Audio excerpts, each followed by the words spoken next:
इतिहास के एक काले अध्याय में एक भयानक सेनापति इस मंदिर को खत्म करने आया था।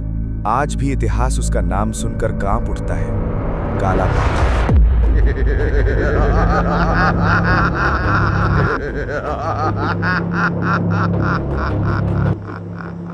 जो आज भी जाग रहा है, जाग रहा था, जागेगा। जिसे इतिहास में कई बार खत्म करने के लिए हमला किया गया, फिर भी आज भी वो मंदिर सही सलामत खड़ा है। पुरी का वो रहस्यमयी मंदिर, जगन्नाथ मंदिर। लेकिन इतिहास के एक काले अध्याय में एक भयानक सेनापति इस मंदिर को खत्म करने आया था। आज भी इतिहास उसका नाम सुनकर कांप उठता है, काला पहाड़। लेकिन सवाल ये है, क्या वो सच में जगन्नाथ की शक्ति को हरा पाया था, या मंदिर के अंदर कोई ऐसा राज छिपा था जो आज भी लोगों को पता नहीं है। लेकिन इतिहास में एक भयानक हमले ने इस मंदिर को बर्बादी की कगार पर पहुंचा दिया। साल 1568, पुरी के आसमान में युद्ध का धुआं। एक बहुत बड़ी सेना मंदिर की ओर बढ़ रही है। उस सेना का नेतृत्व कर रहा है काला पहाड़। इतिहास कहता है कि वो एक बहुत ताकतवर और क्रूर सेनापति था। लेकिन सबसे रहस्यमयी सवाल ये है, वो जगन्नाथ मंदिर को क्यों तोड़ना चाहता था। कई ऐतिहासिक कहानियों के अनुसार काला पहाड़ कभी एक हिंदू राजकुमार था। उसका नाम था राजीव लोचन रॉय। लेकिन अपनी जिंदगी में एक घटना के बाद उसने इस्लाम धर्म अपना लिया और बंगाल सल्तनत का कमांडर बन गया। उसकी युद्ध की रणनीति इतनी भयानक थी कि कई राज्य उसके नाम से डरते थे। और एक दिन उसका निशाना पुरी का जगन्नाथ मंदिर बन गया। 1568 में काला पहाड़ ने एक बड़ी सेना के साथ पुरी पर हमला किया। मंदिर के सेवकों ने चुपके से जगन्नाथ, बलभद्र और सुभद्रा की मूर्तियों को मंदिर से हटा दिया। और सबसे जरूरी बात, गुप्त ब्रह्म पदार्थ, जिसे जगन्नाथ की असली शक्ति कहा जाता है, उन्होंने इस रहस्यमयी पदार्थ को एक सुरक्षित जगह पर छिपा दिया। काला पहाड़। साल 1568, एक बहुत बड़ी सेना ने पुरी के मंदिर पर हमला किया।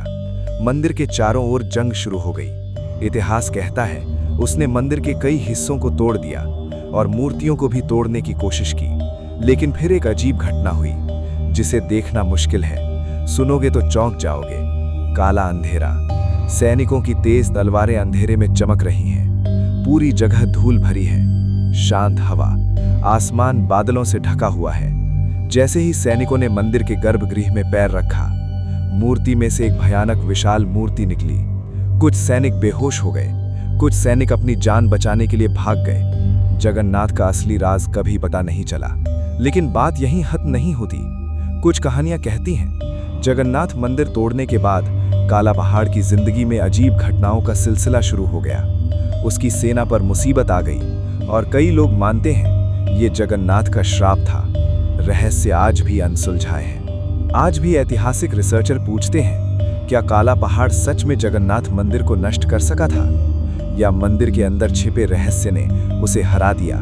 क्योंकि जगन्नाथ सिर्फ एक मूर्ति नहीं है, वे एक विश्वास है, एक शक्ति जो हजारों सालों से लाखों लोगों के दिलों में बसी हुई है।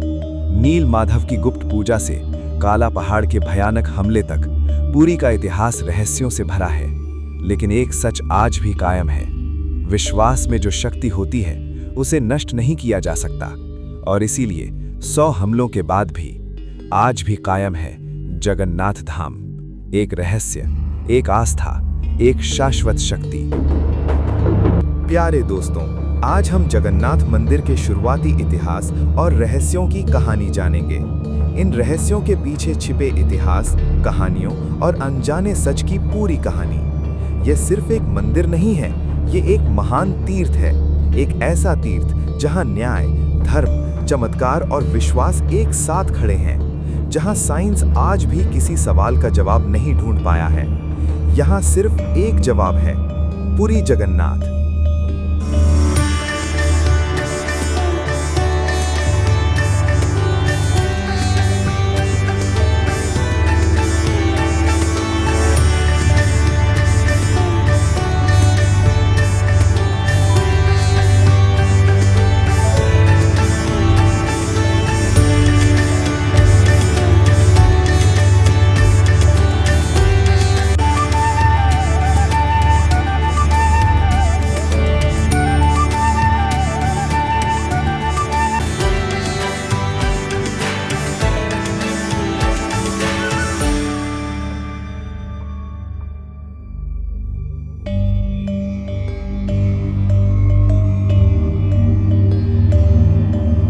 2500 साल पहले भारत की दक्षिण पूर्वी तट पर उड़ीसा के मालवा देश था। एक दिन अचानक प्रकृति शांत हुई, आसमान घने बादलों से ढक गया था। बहुत बड़ा तूफान आया, समुद्र में बड़ी लहरें उठीं, बादल लगातार गरज रहे थे या बिजली चमक रही थी और महल नीले दिव्य प्रकाश की किरणों से भर गया।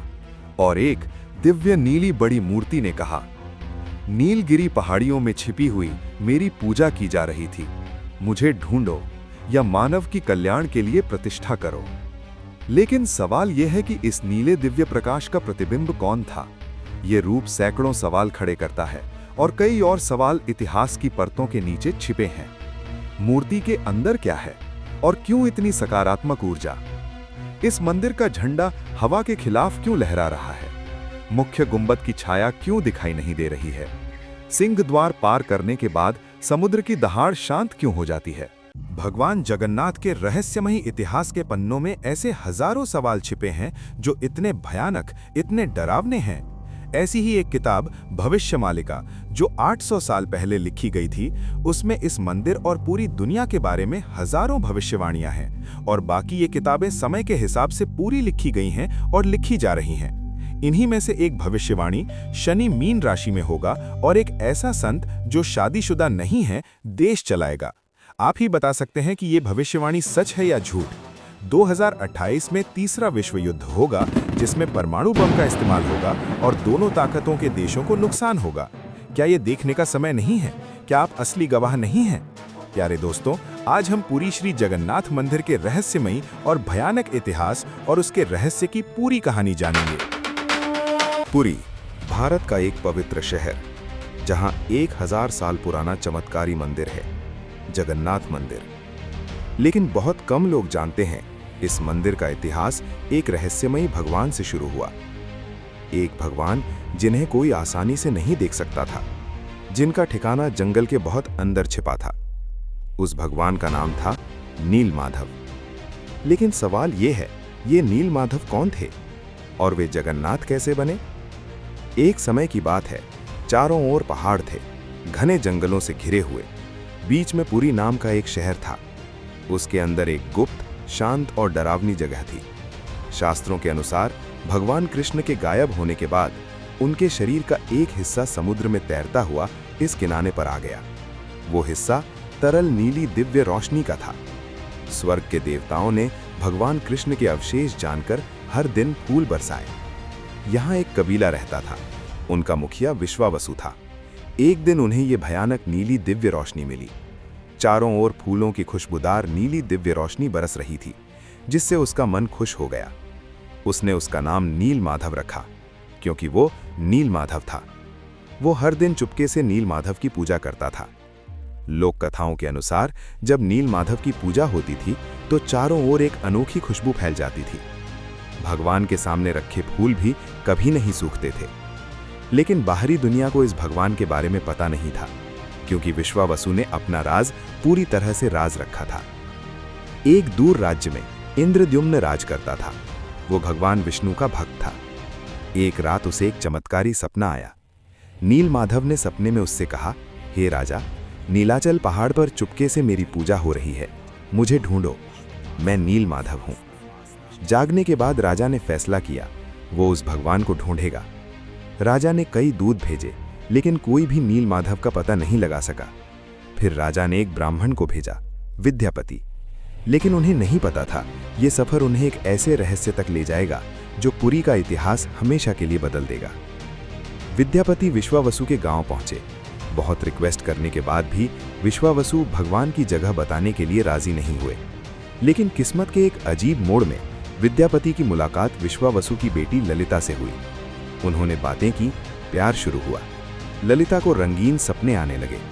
ललिता ने अपने दिल की बात बताई और विद्यापति से शादी करना चाहती थी। आखिरकार दोनों ने शादी कर ली। आखिरकार एक दिन विश्वावसु उन्हें नील माधव के पास ले गए, लेकिन आंखों पर पट्टी बांधकर। विद्यापति समझ गए इस तरह उन्हें कभी रास्ता याद नहीं रहेगा, इसलिए उन्होंने चुपके से सड़क के किनारे सरसों के बीज रखना शुरू कर दिया।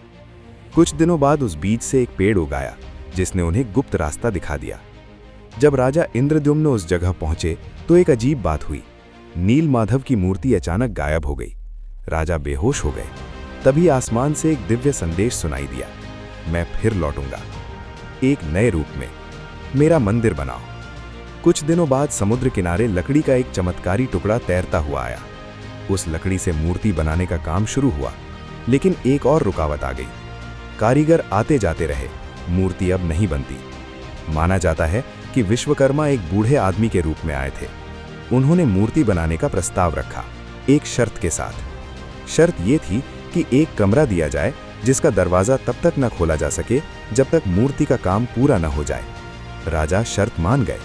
मूर्ति बन गई, लेकिन कुछ दिनों के काम के बाद जब मूर्ति बनने की कोई आवाज नहीं आई तो उन्हें मजबूरन दरवाजा खोलना पड़ा। अंदर कोई नहीं था, 3 पुरानी मूर्तियां थीं। राजा ने उन मूर्तियों को स्थापित कर दिया, जगन्नाथ, बलभद्र और सुभद्रा। फिर पुरी का महान जगन्नाथ मंदिर बनाया गया। लोकप्रिय मान्यता के अनुसार आज भी नीलमाधव की दिव्य शक्ति उस मूर्ति के अंदर छिपी हुई है। क्या नीलमाधव सच में गायब हो गए या वे आज भी जगन्नाथ के रूप में मौजूद हैं? पुरी का जगन्नाथ मंदिर सिर्फ एक मंदिर नहीं है, ये 1000 साल का जीता जागता रहस्य है। और वो रहस्य शुरू हुआ एक गुप्त देवता के नाम से, नीलमाधव।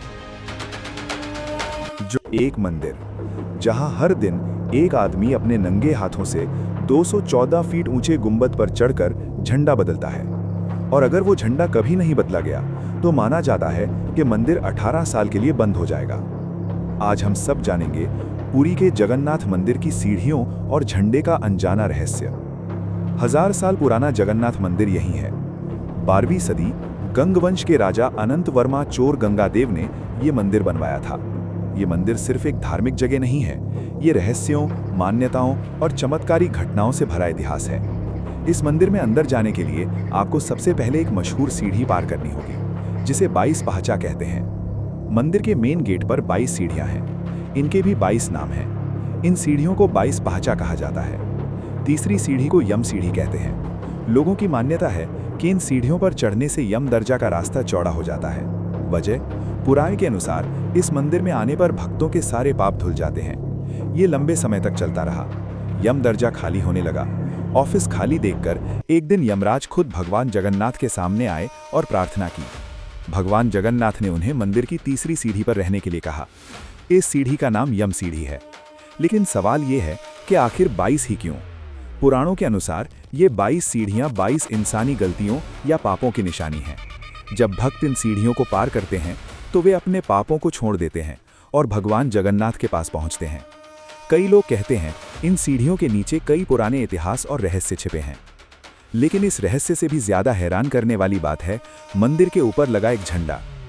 क्या आप जानते हैं, इस मंदिर के ऊपर लगा झंडा हमेशा हवा की उल्टी दिशा में लहराता है। साइंटिस्ट आज भी इसे ठीक से समझा नहीं पाए हैं। और भी हैरान करने वाली बात यह है कि हर दिन एक पुजारी अपने नंगे हाथों से 214 फीट ऊंचे गुंबद पर चढ़कर उस झंडे को बदलता है। कोई सेफ्टी रस्सी नहीं, कोई मॉडर्न सामान नहीं, बस आस्था और सदियों पुरानी परंपरा। हर दोपहर एक खास सेवक मंदिर के ऊपर चढ़ता है। इस काम को चुनरा सेवा कहते हैं। वो मंदिर की दीवार पर 45 मंजिला इमारत के बराबर ऊंचाई तक चढ़ गया। यकीन नहीं होता, लेकिन सच है, उसने कभी मंदिर की तरफ मुंह नहीं किया। उसे हमेशा पीछे की तरफ चढ़ना पड़ता था, क्योंकि ऐसा माना जाता है कि भगवान जगन्नाथ की तरफ पीठ करना बेइज्जती है।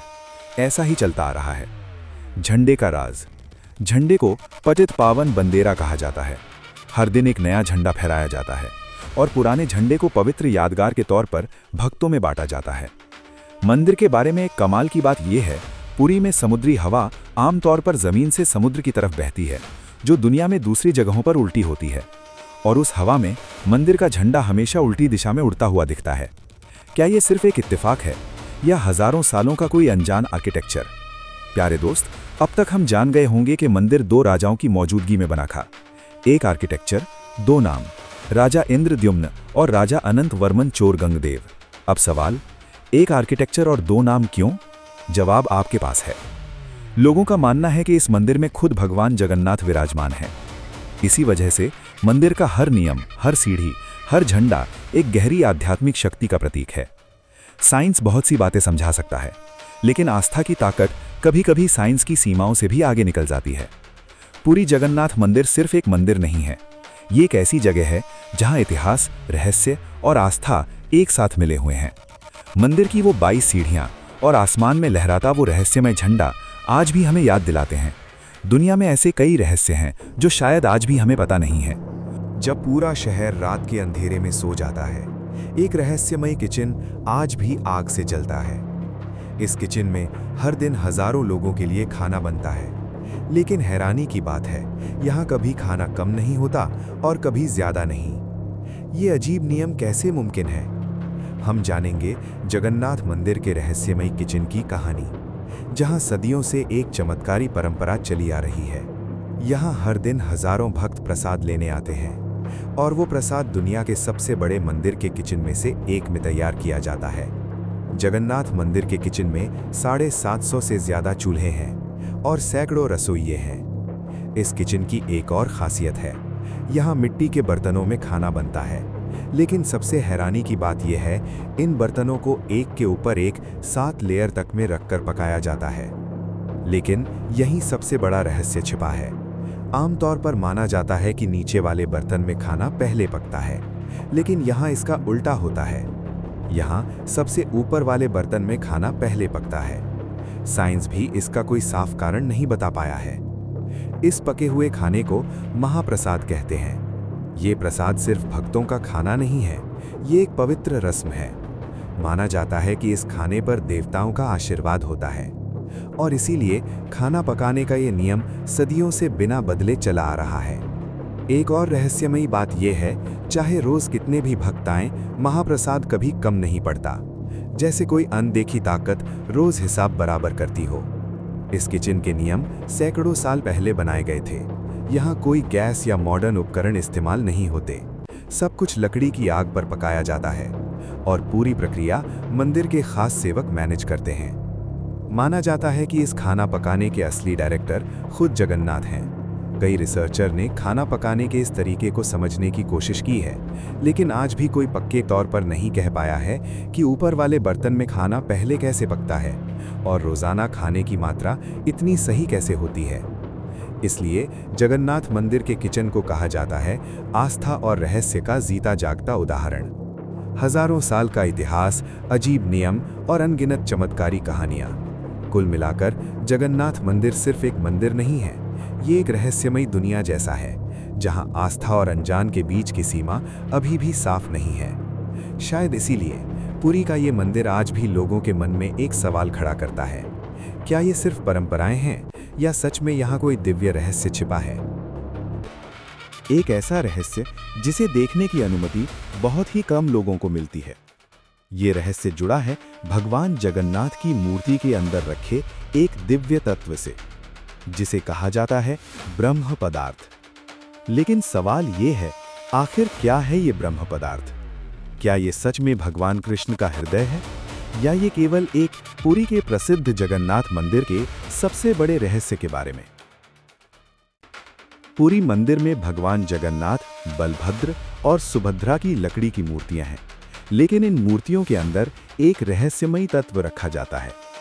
इसी तत्व को कहा जाता है ब्रह्म पदार्थ। माना जाता है कि ये तत्व भगवान की दिव्य शक्ति का प्रतीक है। हर 12 से 19 साल में पुरी मंदिर में एक विशेष अनुष्ठान होता है, जिसे कहा जाता है नबक लेवर। इस अनुष्ठान में भगवान की पुरानी मूर्तियों को बदलकर नई मूर्तियां बनाई जाती हैं।